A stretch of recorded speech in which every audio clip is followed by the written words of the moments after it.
भगवान श्री जगन्नाथ का विशाल रथ यात्रा की तैयारी की जा रही है। भगवान श्री जगन्नाथ, बलभद्र और सुभद्रा जी का विशाल रथ 3 अलग अलग रथों का निर्माण किया जा रहा है। पूरी रथ यात्रा के महारथों को हर साल नए बनाए जाते हैं। नंदी घोष, यह भगवान श्री जगन्नाथ का रथ है।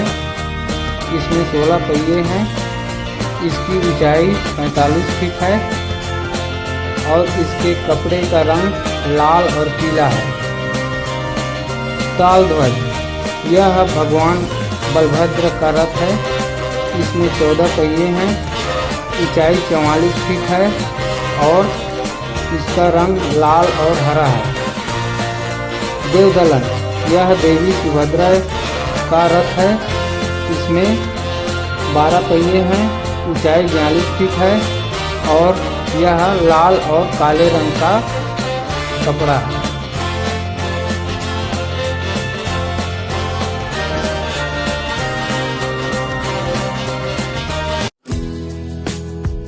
पुरी रेलवे स्टेशन में स्वागत है। स्टेशन को मंदिर जैसे ही बनाया जा रहा है। स्टेशन से मंदिर जाने के लिए ऑटो किराया 20 से 30 रुपए है। अगर ऑटो बुक करते हैं तो 100 से 200 रुपए के बीच है। बाइक किराए पर लेते हैं तो 500 से 1000 रुपए के बीच मिल जाता है। कुछ दस्तावेज जमा करना पड़ता है। आधार कार्ड, ड्राइविंग लाइसेंस और 1500 रुपए जमा करना पड़ता है। बाइक को जमा करते हैं तो 1500 रुपए को वापस कर दिया जाता है।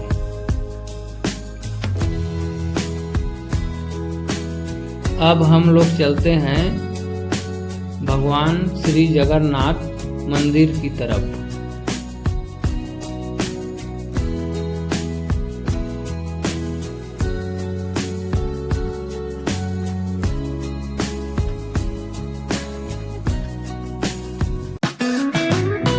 जय जगन्नाथ दोस्तों, आज मैं आखिरकार उस पावन स्थान पर खड़ा हूँ जहाँ साक्षात भगवान जगन्नाथ विराजमान है।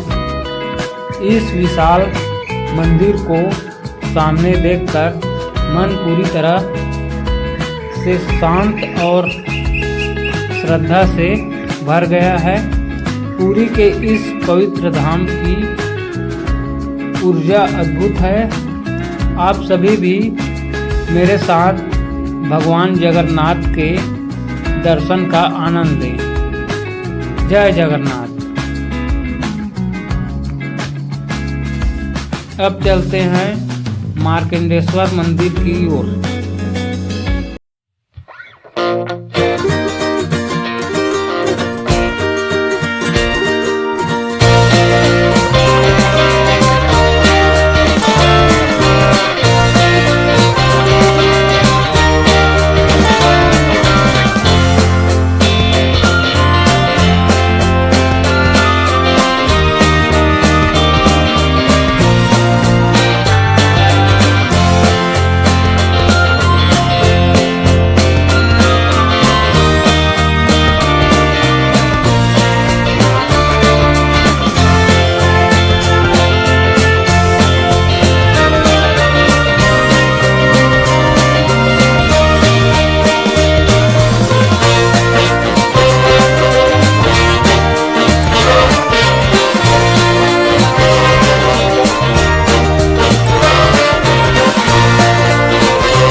क्या आप जानते हैं पुरी में एक ऐसी जगह है जहां मृत्यु के देवता यमराज को भी हार माननी पड़ी थी। यहाँ है पुरी का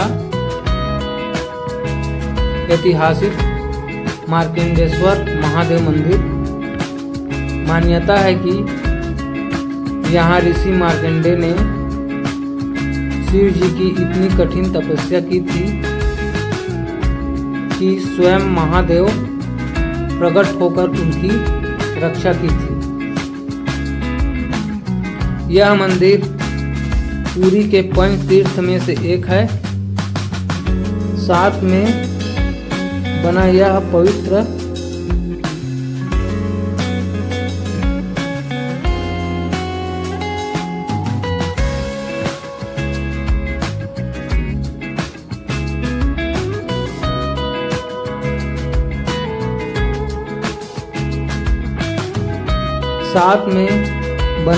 पवित्र तालाब यहाँ की सबसे खास जगह है, जहाँ लोग दूर दूर से स्नान और अनुष्ठान के लिए आते हैं। अभी गुड़ीचा मंदिर जा रहे हैं।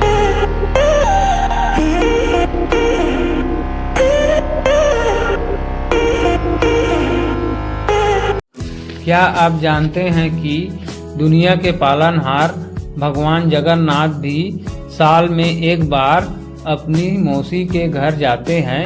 यह है पुरी का प्रसिद्ध गुंडीचा मंदिर। रथ यात्रा के दौरान भगवान जगन्नाथ, बलभद्र और देवी सुभद्रा अपने मुख्य मंदिर से निकलकर 9 दिनों के लिए यहाँ विश्राम करने आते हैं। इसे भगवान का मौसी का घर भी कहा जाता है।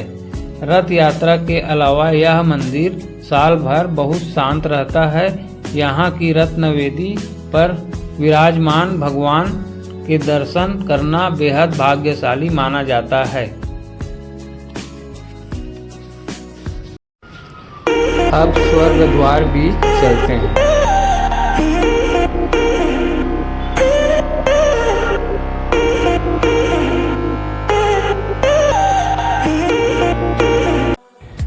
पुरी की तीर्थ यात्रा तब तक अधूरी मानी जाती है जब तक आप स्वर्ग द्वार के इस पवित्र जल में डुबकी न लगा लें।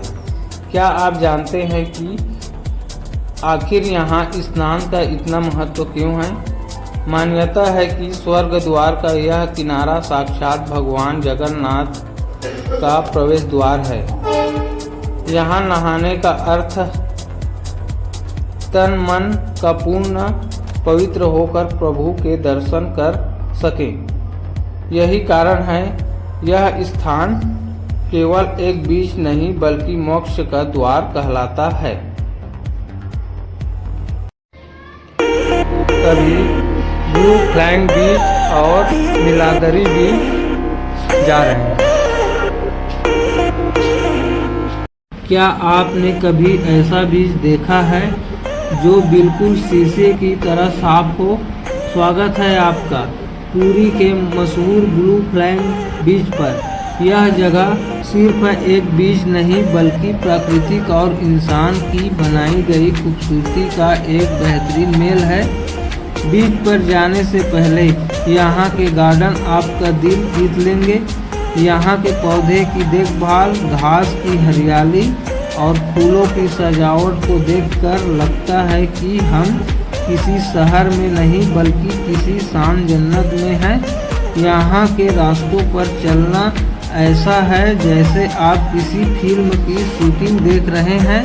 हर कदम पर आपको एक नई शांति महसूस होगी और अगर आप मस्ती के मूड में हैं तो यहाँ के झूले और एक्टिविटी एरिया आपके बचपन की याद दिला देंगे। यहाँ हर तरफ लोग अपनी खुशियाँ बांट रहे हैं। यह जगह ऐसी है जहाँ आप अपने दोस्तों या परिवार के साथ घंटों बिता सकते हैं और आपको पता भी नहीं चलेगा कि समय कैसे बीत गया। क्या आपने कभी ऐसे बीच के बारे में सुना है जहाँ समुद्र की लहरें भी आती है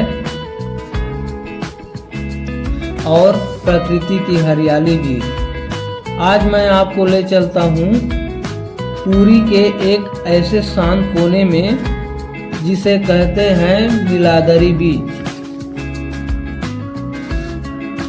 अक्सर बीच का मतलब होता है सिर्फ रेत और पानी, लेकिन नीलाद्री बीच का खासियत है यहाँ की ये हरियाली और पेड़ पौधे इस शांति आपको शहर की भीड़ भाड़ से दूर एक अलग ही सुकून का एहसास कराते हैं।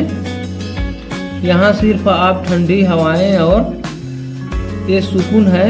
अगर आपको फोटोग्राफी का शौक है या आप प्रकृति के बीच कुछ पल बिताना चाहते हैं तो यह जगह आपके लिए परफेक्ट है।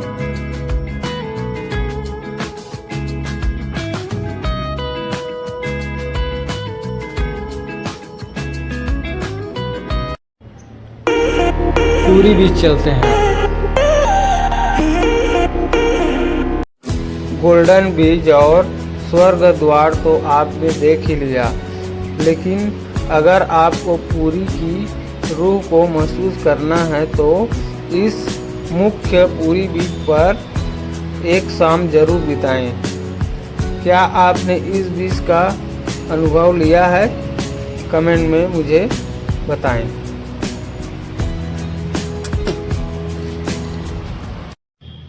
होटल, अगर आप 800 से 1500 के बजट में हैं तो